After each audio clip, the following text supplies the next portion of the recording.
वो सुबह की अनुपम बेला थी। सूरज चढ़ आया था।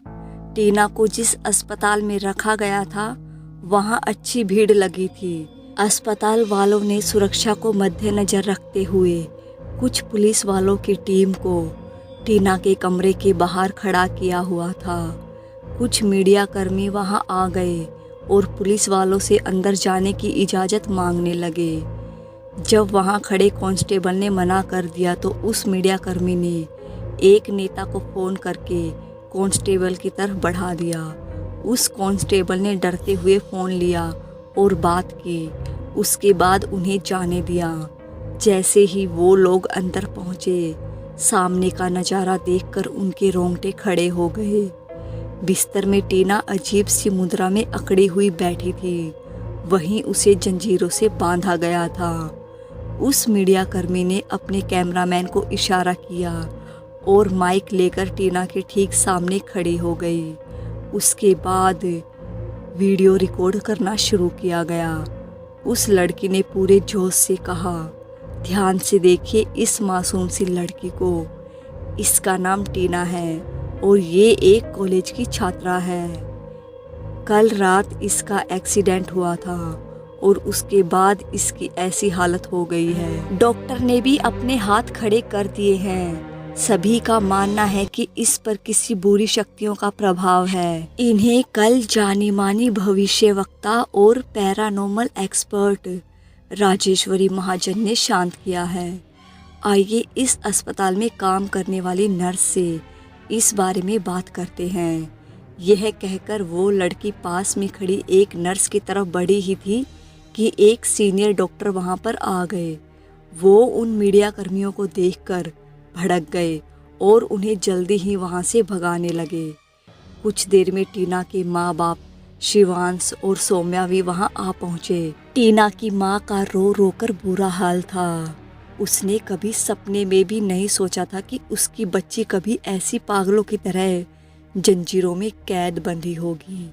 टीना के पिता ने हिम्मत दिखलाते हुए शिवांश का कॉलर पकड़कर पूछा, बोल क्या किया तुमने मेरी बेटी के साथ?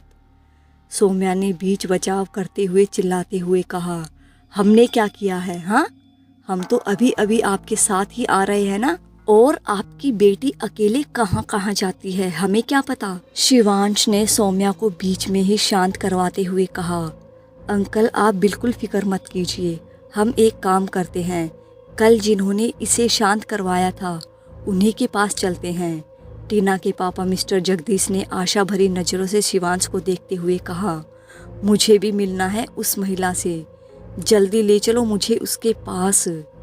वो एक आलीशान सा बंगला था जो शहर से बहुत दूर बिहाड़ इलाके में था। उस बंगले की भव्यता किसी महल से कम नहीं थी। उस बंगलों के सोफे पर फिलहाल शिवांश, सौम्या और जगदीश बैठे हुए थे। कुछ देर में राजेश्वरी लाल साड़ी में आई और उन्हें देखकर जगदीश कुछ गुस्से में बोला, क्या किया है तुमने मेरी बच्ची के साथ? क्यों कर रही हो तुम ये सब? पैसों के लिए ना? बोलो कितने चाहिए? राजेश्वरी गुस्से में आंखें तरेर कर बोली, पैसों की गर्मी किसे दिखलाते हो भाई साहब? हमारा बिजनेस विदेशी कंपनियों के साथ है। एक तो मैंने आपकी बच्ची की जान बचाई और आप मुझे ही बुरा भला कह रहे हैं। क्या मतलब है आपका? हाँ, आप क्या सोचते हैं कि आपकी बेटी की उस हाल की जिम्मेदार मैं ही हूँ? आपको पता भी है क्या हुआ था उसके साथ? उसके बाद शिवांश ने जगदीश को शांत करवाते हुए कहा कि आप इनकी बातों का बुरा न माने।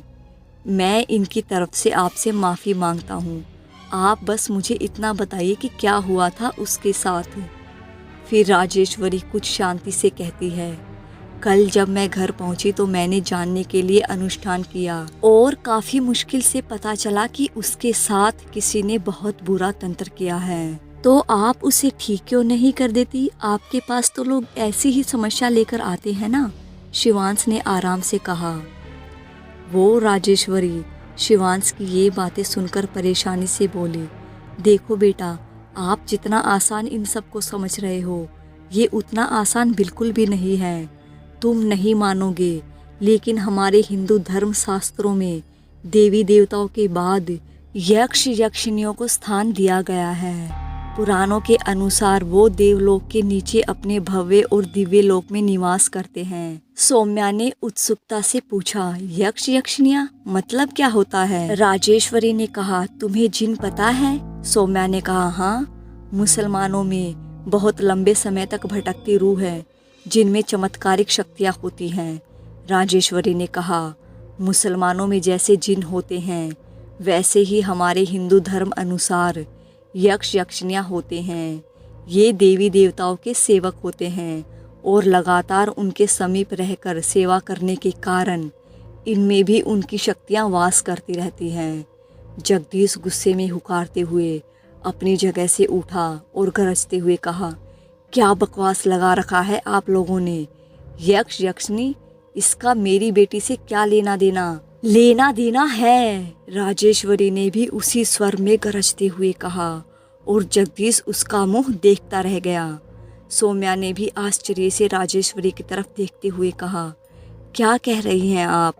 राजेश्वरी ने गहरी सांस लेते हुए कहा, मैं जो भी कह रही हूँ उसे शांति से सुनो और समझने की कोशिश करो। टीना पर जिस तंत्र का प्रयोग हुआ है उसे कोई यक्ष या यक्षिणी ही कर सकते हैं, या कोई ऐसा जिसका जन्म यक्षिणी और इंसान के मिलन से हुआ हो, मतलब उसके अंदर किसी यक्षिणी का रक्त हो और यक्षिणी तंत्र शक्तियों के प्रयोग में निपुण हो। मुझे तो अभी भी इस बात पर यकीन नहीं हो रहा कि इस कलयुग में भी कोई ऐसा इंसान मौजूद है। जगदीश ने बेहद गंभीर होकर कहा, हमें आगे क्या करना चाहिए? राजेश्वरी ने कहा, हम इस मामले में कुछ नहीं कर सकते, हमें बस तंत्र के द्वारा उस इंसान का पता लगाना है जिसने यह काम किया है। उसके बाद उससे प्रार्थना करनी होगी कि वो अपना तंत्र वापस ले ले। ये सब कुछ सुनकर जगदीश ने जिद भरे स्वर में कहा, यदि आपसे नहीं होगा तो ना सही, हमारे गांव में कई बड़े बड़े तांत्रिक बैठे हैं जो एक पल में ठीक कर देंगे। राजेश्वरी ने गुस्से में कहा, आपको क्या लगता है जो तांत्रिक क्रिया वो लोग कर सकते हैं वो मैं नहीं कर सकती? मैं भी कर सकती हूँ, लेकिन उसका अंजाम क्या होगा? मैंने कल उस शक्ति को महसूस किया है। बड़ी मुश्किलों से मैंने उसे टीना के शरीर में बांधा है। अब आपको कहीं और जाना है तो जाइए, लेकिन मेरी बात याद रखिए, आपकी बच्ची नहीं बच पाएगी। वो शक्ति अंदर ही अंदर उसकी उम्र चुरा रही है। कल रात से अभी दोपहर तक हमारी ज़िंदगी के 12 घंटे ही बीत चुके हैं, लेकिन आपकी बेटी के लिए 12 साल बीत गए।